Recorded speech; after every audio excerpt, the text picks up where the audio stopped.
Did you know all 44 US presidents have carried European royal bloodlines into office?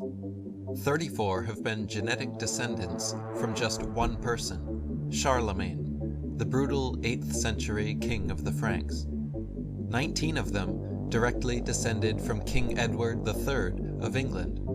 In fact, the presidential candidate with the most royal genes has won every single American election. This information comes from Burke's Peerage, which is the Bible of aristocratic genealogy, based in London. Every presidential election in America, since and including George Washington in 1789 to Bill Clinton, has been won by the candidate with the most British and French royal genes. Of the 42 presidents to Clinton, 33 have been related to two people: Alfred the Great, King of England, and Charlemagne, the most famous monarch of France. So it goes on. 19 of them are related to England's Edward III, who has 2,000 blood connections to Prince Charles. The same goes with the banking families in America. George Bush and Barbara Bush are from the same bloodline, the Pierce bloodline, which changed its name from Percy when it crossed the Atlantic. Percy is one of the aristocratic families of Britain to this day. They were involved in the gunpowder plot to blow up Parliament at the time of Guy Fawkes. If America declared its independence from the European monarchies in 1776, how is it possible that every single president has descended from European monarchs?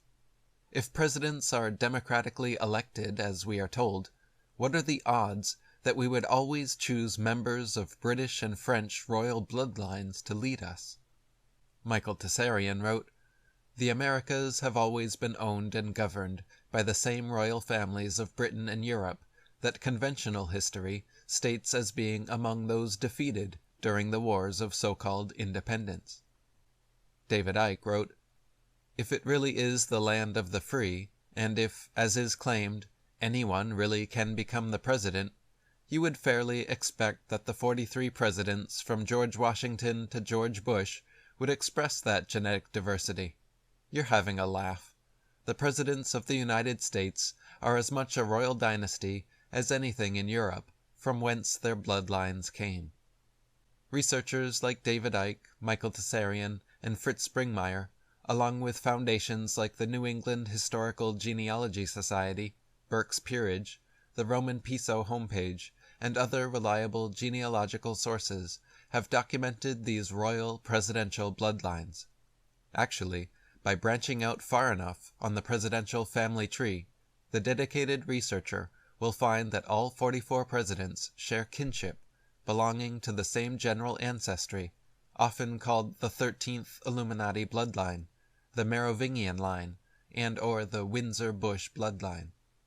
David Icke wrote, "If you go deeply enough into the genealogical research, you will find that all the presidents are from this line." A spokesman for Burke's Peerage, the Bible of royal and aristocratic genealogy based in London, has said that every presidential election since and including George Washington in 1789 has been won by the candidate with the most royal genes. Now we can see how and why. United States presidents are not chosen by ballot, they are chosen by blood. Granted, the relationships are sometimes distant 10th or 15th cousins, but in a country with hundreds of millions to choose from, this simply cannot be chance or coincidence. Gary Boyd Roberts, a genealogist at the New England Historic Genealogical Society, thoroughly traced these connections in his book Ancestors of American Presidents. George W. Bush himself is directly related to 16 former U.S. presidents, including George Washington, Millard Fillmore, Franklin Pierce, Abraham Lincoln, Ulysses Grant, Rutherford B. Hayes, James Garfield, Grover Cleveland, Teddy Roosevelt, William H. Taft, Calvin Coolidge, Herbert Hoover, Franklin D. Roosevelt, Richard Nixon, and Gerald Ford. Bush is closely related to the King of Albania and has kinship with every member of the British royal family and the House of Windsor. He's related to 20 British dukes, the 13th cousin of Britain's Queen Mother, and of her daughter, Queen Elizabeth. He's 13th cousin once removed from Prince Charles, and has direct descent from King Henry III, Charles II, and Edward I of England. Through the House of Windsor and King Henry III, the Bushes and Bill Clinton are genetically related as well. According to Burke's peerage, even according to the official genealogy, Bill Clinton is genetically related to the House of Windsor, the present royal family in Britain, to every Scottish monarch, to King Henry III of England, and to Robert I of France. In 2004, George W. Bush ran as a Republican against Democrat John Forbes Kerry, his 16th cousin. These cousins, related to the same British and French monarchs, are also secret society brothers in the infamous Skull and Bones fraternity.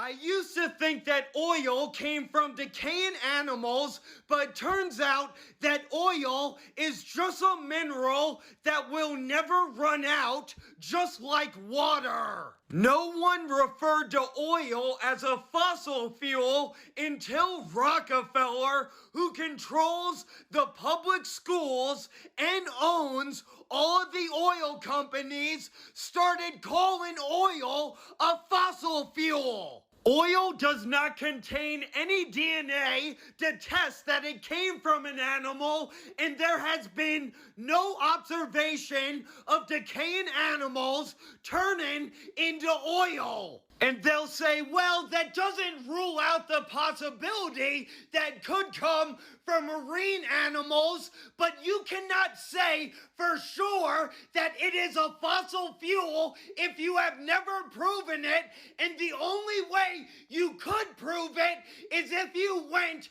underneath the ground at the bottom of the ocean for millions of years, which no scientist has ever done, so you should not be allowed to call oil a fossil fuel. We could rule out the possibility that it comes from fish because fish die and then float where they're either eaten or they're pushed onto shore. The currents in the ocean are so powerful that even the clams that bury themselves in the sand end up getting washed on to shore. Outside of the Titanic, there is absolutely nothing sticking to the bottom of the ocean. And there have been no tests to prove that plankton, after millions of years, turns into oil. You can't even prove that the earth is 1,000,000 years old. You just believe whatever the fuck you are told.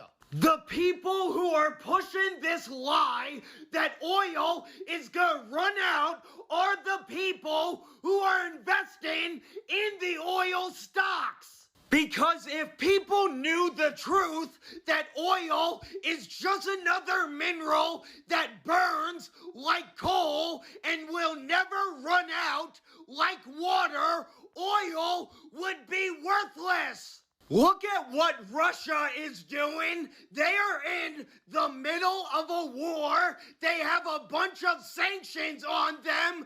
It is freezing cold there, but they are burning millions of gallons a day. That alone should tell you that oil is not a precious resource and that the world would be a better place if everyone knew that oil will never run out and is basically worthless.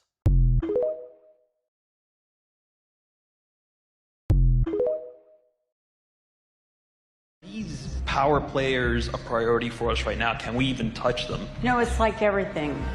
It hides in plain sight. Epstein was hiding in plain sight. We all knew about him. We all knew what he was doing.